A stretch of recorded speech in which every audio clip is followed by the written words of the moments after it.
Muy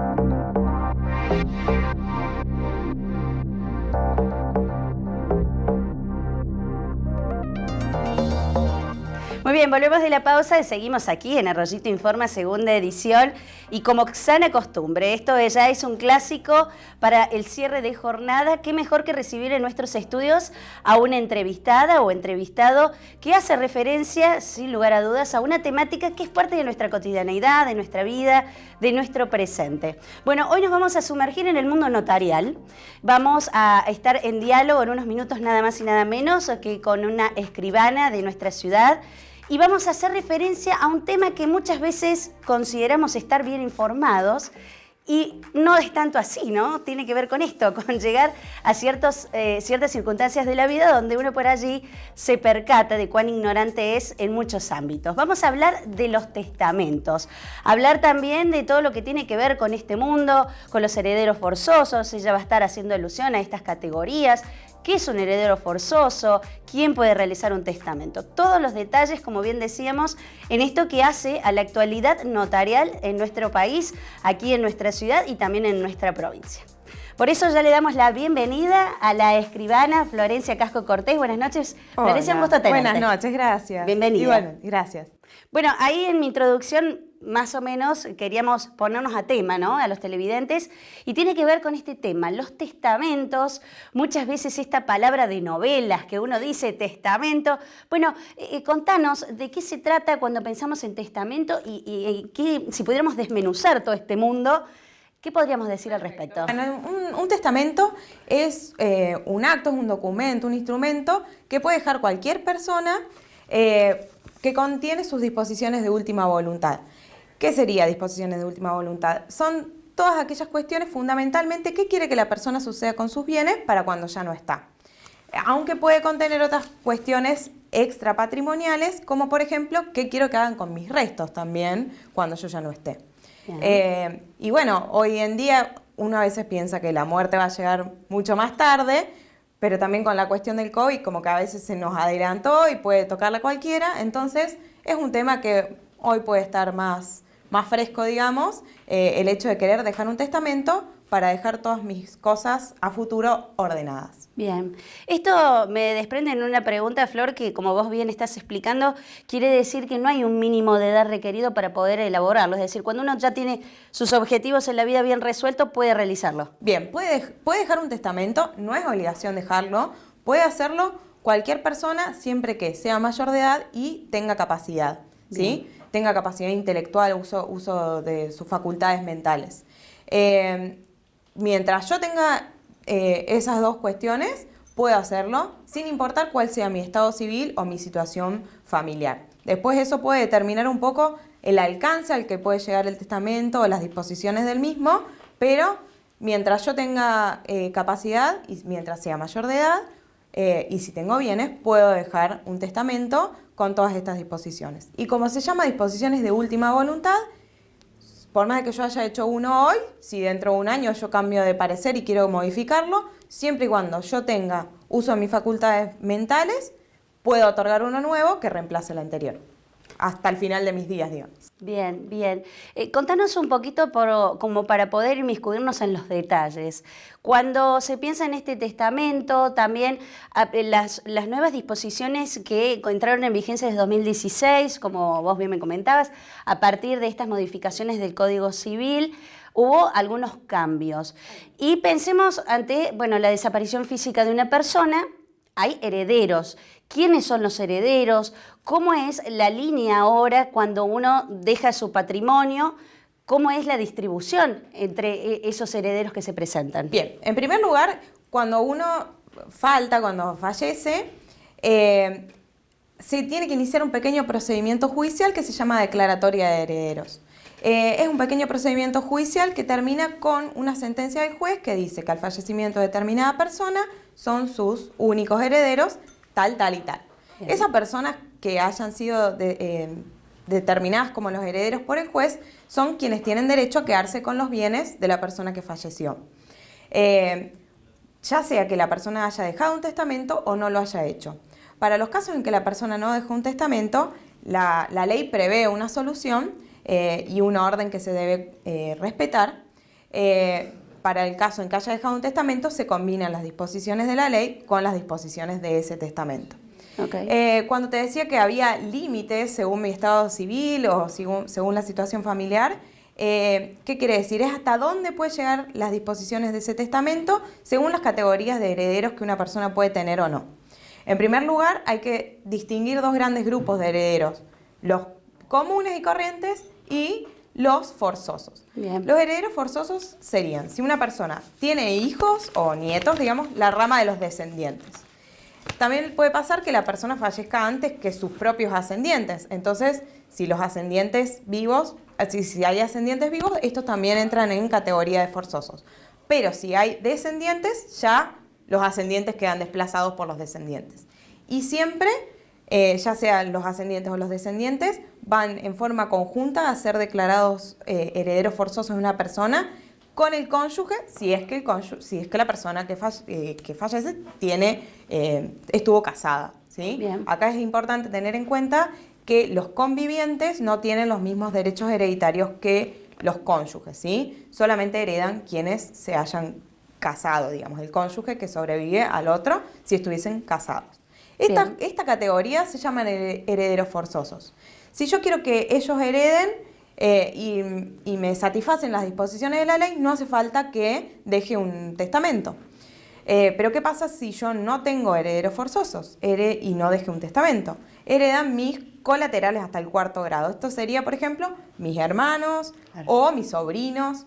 Y si no tengo nada de esto, la herencia queda vacante, se le dice, Bien. y el juez dispone a qué institución del Estado va a quedar esa herencia. ¿Quién recurre por lo general a los testamentos? En la práctica lo puedo percibir. Sí. Son las personas que no tienen herederos forzosos y que tienen bienes. Y entonces dice, bueno, ¿yo para qué voy a dejar esto que se pierda cuando yo ya no esté? Quizás tengo a alguien a quien le guardo cariño, un amigo, un sobrino, un ahijado, prefiero dejárselo a esa persona. Entonces las personas que no tienen herederos forzosos pueden dejarle el 100% de su patrimonio a quienes ellos dispongan, ¿sí? En cambio, los que tienen herederos forzosos son forzosos porque sí o sí tienen que heredar a la persona que fallece, al menos en una porción, que es lo que se llama la porción legítima. Vos pensás que antes nosotros era muy normal que las familias trabajen todas juntas. Imagínate que si yo trabajaba junto con mi cónyuge y mis hijos, teníamos, no sé, una pequeña industria, un comercio, y a mí se me ocurría dejarle todo en testamento a una amiga. El día que yo faltaba, todo eso que siempre habíamos trabajado juntos quedaba para mi amiga, y de golpe toda mi familia sin casa, sin trabajo, sin nada. Entonces, para que eso no suceda, el legislador decretó que una parte sí o sí va para los herederos forzosos, que es la legítima. En el viejo Código Civil, eso eran 4/5 partes, como un 80%. Y la porción disponible, que es lo que yo podía dejarle a un tercero o mejorar la porción de algún heredero forzoso, era de 1/5 parte. Como ya todo esto cambió un poco y ya no es lo más normal trabajar así en familia, sigue existiendo una porción legítima, pero el 1 de agosto del 2015 entró en vigencia el nuevo Código Civil y Comercial de la Nación y modificó estas pautas y disminuyó la porción de legítima de 4/5 a 2/3, ¿sí? Dos terceras partes si hay descendientes. Y la porción disponible pasó de 1/5 a una tercera parte. Estos son algunos de los cambios que se incluyeron. Flor, hablando de los herederos, ¿qué pasa si tenemos alguna persona con discapacidad? ¿Qué sucede en ese caso? Eso fue otro de los cambios positivos que introdujo el nuevo Código Civil. Esa es la regla general, es la que te mencioné recién. Bien. Pero para el caso en que alguno de los herederos forzosos de la persona tenga alguna discapacidad, y es bastante amplia en su criterio respecto de la discapacidad, la ley entiende que esa persona, comparada con los restantes herederos forzosos, imaginemos que hay 3 hermanos y uno de ellos tiene algún grado de discapacidad, no está en la misma condición que los demás para continuar con su vida laboral, familiar, con su integración. Entonces le permite a la persona que quiere dejar el testamento y que tiene entre sus herederos forzosos una persona con discapacidad, dejarle no solo lo que le corresponde por la legítima, además le puede dejar la porción disponible, la tercera parte, y además puede disminuir hasta en 1/3 lo que le corresponde a los otros herederos forzosos y dejárselo a esa persona. Bien, bien. Volviendo al tema inicial y el concepto de testamento, ¿cuáles son los tipos de testamento? ¿Con qué modalidades se presentan? Bien. Hay dos formas de dejar un testamento. Una es la que se llama como testamento hológrafo, es un testamento dejado de puño y letra, íntegramente de puño y letra en el propio idioma del testador, que tiene que contener la fecha y la firma y todas las disposiciones en su interior. Bien. ¿Qué es lo bueno de este testamento? Que una persona lo puede hacer en la comodidad de su casa, sin costos, sin presiones. Lo malo puede ser que, por ejemplo, la persona lo esconda para que mientras está con vida nadie lo encuentre y que cuando falte tampoco lo encuentre nadie, entonces no se haga su voluntad. La otra es que como también está en la casa y en un papel común y corriente, puede cualquier persona, voluntaria o involuntariamente, adulterarlo, romperlo, hacerlo desaparecer y que por ende tampoco se cumpla su voluntad. Y por último, que como lo hace en su casa, sin asesoramiento jurídico, puede contener disposiciones que terminen siendo nulas. Claro. Y por ende no tener validez. Bien. La otra forma de dejar testamento es por acto público, es concurriendo a una escribanía, en presencia de 2 o más testigos, por lo menos 2. Los testigos tienen que ser personas que conozcan al testador, de su confianza, tienen que ser mayores de edad y capaces, y no pueden ser parientes del testador, ni pueden ser beneficiarios en el mismo testamento, ¿sí? Bien. Entonces concurren a la escribanía, le dicen cuáles son las disposiciones de última voluntad, con el asesoramiento del escribano se redacta en una escritura, y de todos los actos que se hacen en la escribanía es el más formal y pomposo, porque recién, como todo testamento, recién va a tener validez cuando la persona ya no está. Claro. Entonces, si yo no puedo tener dudas y después, porque no le puedo consultar una vez que ya no esté, qué quiso decir. Totalmente. Entonces, de todos los actos, es el más formal. Y se lee, se confirma de viva voz y lo firman. En ese acto, los testigos y el escribano tienen una importancia fundamental. Primero, porque tienen que guardar confidencialidad del contenido. Y segundo, porque van a ser los encargados de comunicarle a los herederos o a los interesados, una vez que la persona ya no esté, que esa persona había dejado un testamento. Claro. Igualmente el escribano, siempre observando esta confidencialidad, tiene que, una vez firmado el testamento, manifestar en una especie de registro de testamentos que hay en el Colegio de Escribanos de la provincia de Córdoba, que determinada persona, por tal escritura, dejó un testamento, sin decir cuál es el contenido. Entonces, ¿te acordás que habíamos hablado al principio de que había cada vez que fallece alguien que tiene bienes, tiene que hacerse su declaratoria de herederos? El primer paso en esa declaratoria es consultar en ese registro si se sabe que hay o no que haya dejado un testamento. Bien. Y en ese caso vamos a suponer que la persona que elaboró un testamento transcurre un tiempo y, bueno, viene a su mente que quiere incorporar algún otro aspecto que no lo había tenido en cuenta. ¿Tiene alguna cantidad limitada? Me refiero a incorporar modificaciones o sacar algo que quizás ahora ya no estaba convencido de lo que dijo. ¿Puede cambiarlo? Sí, siempre se puede cambiar. Bien. ¿Cómo se cambia? Otorgando un nuevo testamento en el cual se va a hacer referencia que el anterior pierde vigencia, claro, y que va a tener vigencia solamente el actual y le hace las modificaciones que considere oportunas. Bien, bien. Quisiera también que nos comentes respecto de otra disposición que se puede realizar en vida, que tiene que ver quizás más con el ámbito de la salud, donde una persona por allí está padeciendo una patología complicada, donde muchas veces valga la redundancia, le complica el hecho de poder manejarse de manera individual, propia. ¿Cómo se denomina esta instancia y qué es lo que él puede hacer extensivo, digamos, en otra persona? Sí, bueno, esto coloquialmente se lo conoce como testamentos vitales. Si bien lo fundamental del testamento es que recién tiene validez después de la muerte de la persona que lo dejó, esto se lo llaman testamentos vitales porque siguen el formato, en la forma en que se otorga, es bastante semejante a un testamento, pero en vez de entrar en vigencia recién cuando la persona ya no está, entra en vigencia cuando la persona o pierde conciencia o se torna incapaz. Bien. Vos sabés que una disposición muy buena que introdujo el nuevo Código Civil es dejar establecido en el mismo código que cada vez que nos vamos a hacer una práctica médica, un tratamiento, una cirugía, lo que sea, el médico nos tiene que hacer firmar un consentimiento en forma previa, donde yo doy mi consentimiento justamente de que me hagan esa práctica médica. Pero solo lo puedo hacer si previamente me explicaron con lujo de detalle, vamos a decir, qué es lo que yo tengo, en qué consiste el tratamiento, qué es lo esperable, qué es lo que puede llegar a suceder malo o qué me puede llegar a suceder malo si no hago ese tratamiento. Bien. ¿Qué pasa si yo no estoy en uso de mis facultades mentales y me van a pedir el consentimiento?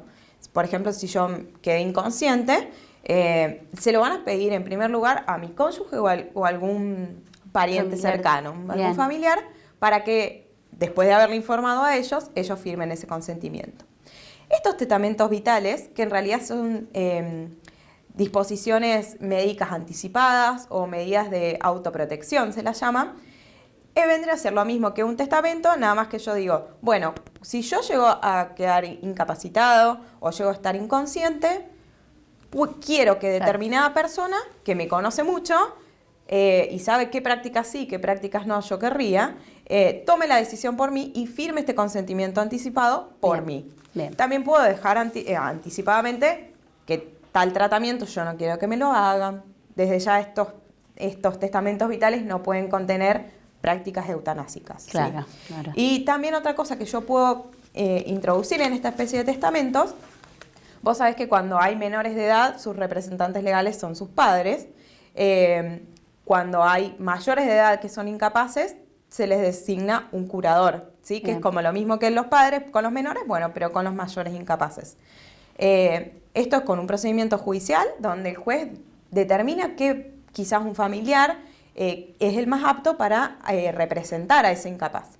Entonces yo puedo dejarle como predeterminado al juez que yo quiero que si yo me llega a suceder algo, mi curador, es decir, el encargado de representarme en cuanto a la administración de mis bienes, sea determinada persona.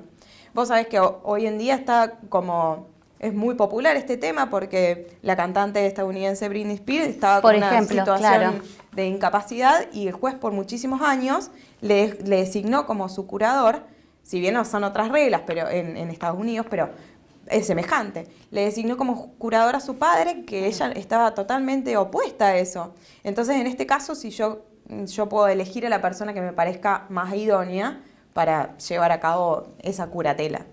Ya que mencionaste el ejemplo, me gusta y voy a hacer una pregunta que tiene que ver con eso.